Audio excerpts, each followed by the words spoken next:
started in making this project, I want to talk through the size and the structure of the project first to give you a little bit better understanding of this, what the dimensions are of our final piece. So the first one, I've already made it. You saw the pictures of my son wearing it. I made it in the neon orange color, and I've already sewed together the ends.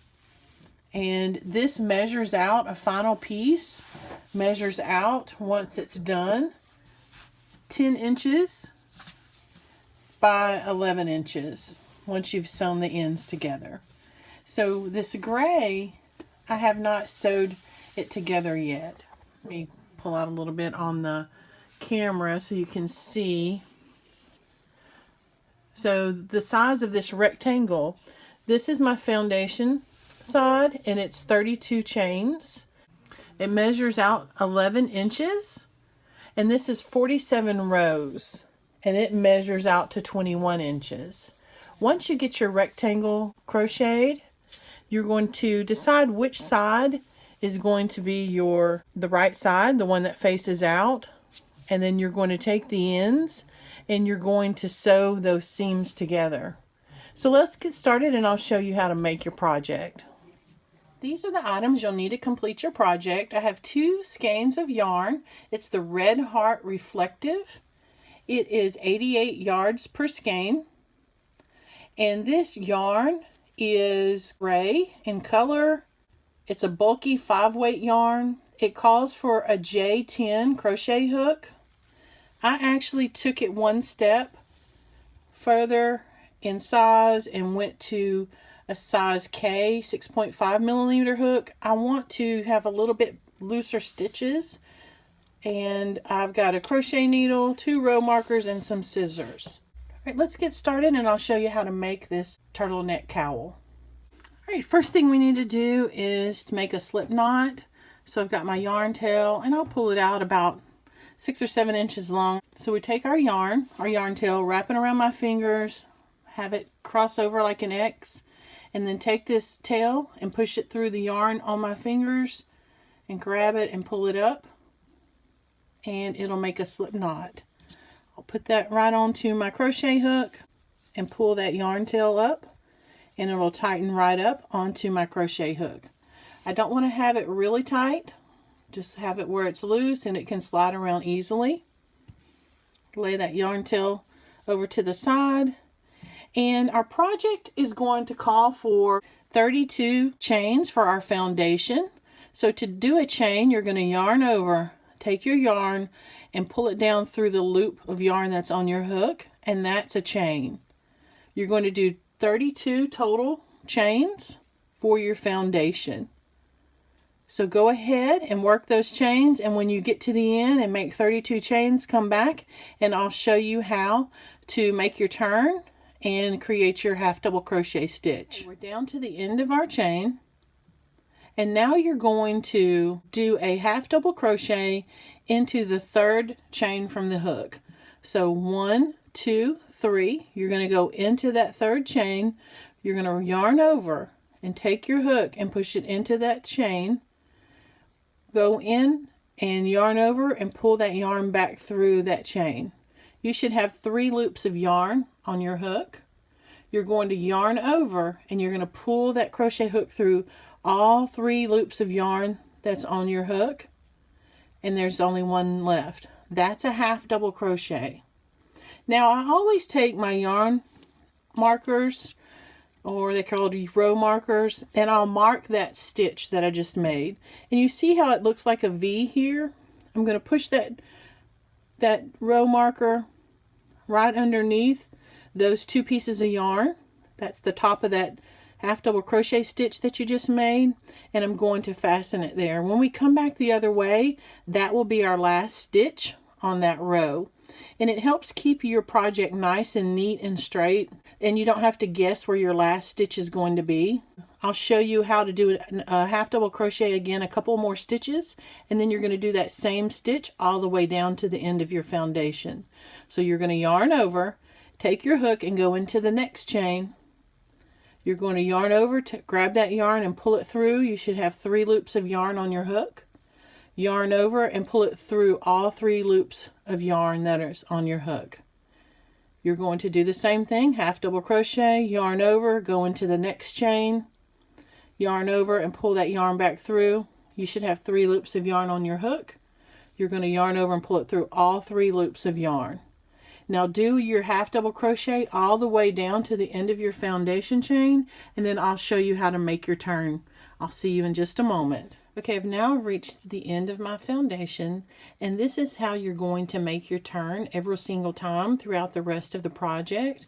You're going to take your foundation chain, you're going to turn your work, just like turning the page of a book. You're going to turn it from right to left. Then you're going to chain 2, 1, 2, and then you're going to do a half double crochet in the top of the stitch that you just made when you ended row 1.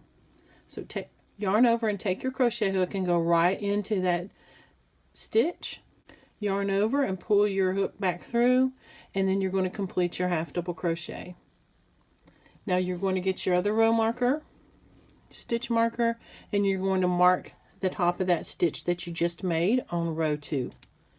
And as you move up your project, you'll just continue to take that row marker off and mark your next row when you start it, so that you can keep your project nice and neat and straight. Now throughout the entire project, you're going to do half double crochets, and remember, when you get to the end of your row, you chain 2 and then you do your half double crochet and continue on.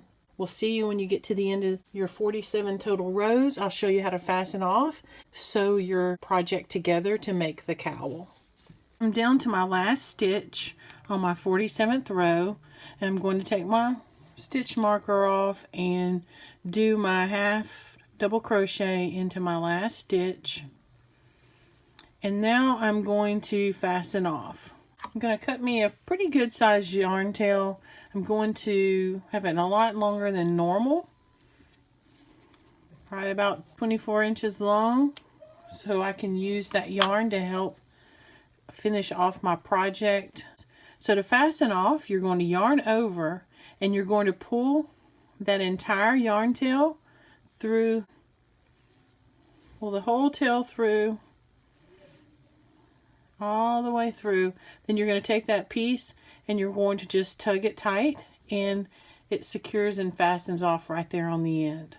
And now what you're going to do is decide which side of your project you want facing outward. Which side is the one that you want people to see. This is the side for me, so what I'm going to do, you just lay it down face up, this being the side that you want people to see. You'll take each end, you'll lay it over, and you're going to sew together these seams. The same number of stitches should be equal for each panel that you're attaching, so it's a 1-to-1 that you're going to stitch it together. So on one end you have your tail from when you first started the project here, and then on the other end you have your, this is the yarn I'd cut when I ended the project. So you have the ability to have extra yarn here to sew it up. You can either use your crochet hook to do this or this yarn needle.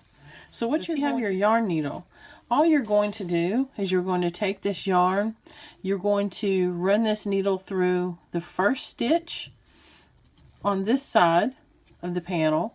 You find the matching stitch on the other panel, and you're going to stick your yarn needle through both of those stitches and pull it through. And you're going to find the second stitch on this side, and you're going to sew it to the second stitch on this side. And you're going to go back and forth, and you're going to sew those together all the way down the length of your project. Now, if you don't have one of these,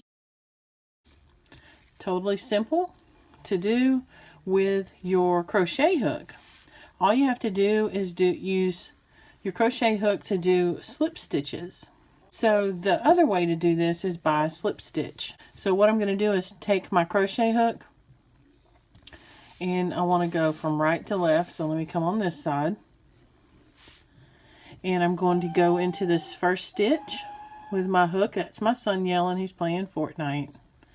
So I'm going to go into this first stitch here, And then I'm going to go into this first stitch on this other panel. And it's like I said, it should match up. And you're going to do a slip stitch. So you're going to yarn over and pull that piece of yarn all the way through that stitch. And then you're going to yarn over and pull it through, just like that. Now you're going to go to the next one and match it totally up, side by side.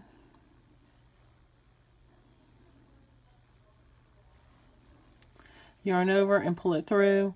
Then you're going to pull this first loop of yarn through this second loop of yarn, and what that is a slip stitch. And you're going to do that all the way down, and you'll do that all the way down your project. And then when you're done, all you'll do is you'll weave in your yarn tails and you'll have a finished neck warmer. So thank you everybody for tuning in to the Crafty Yarn Barn. See you soon and have a great day.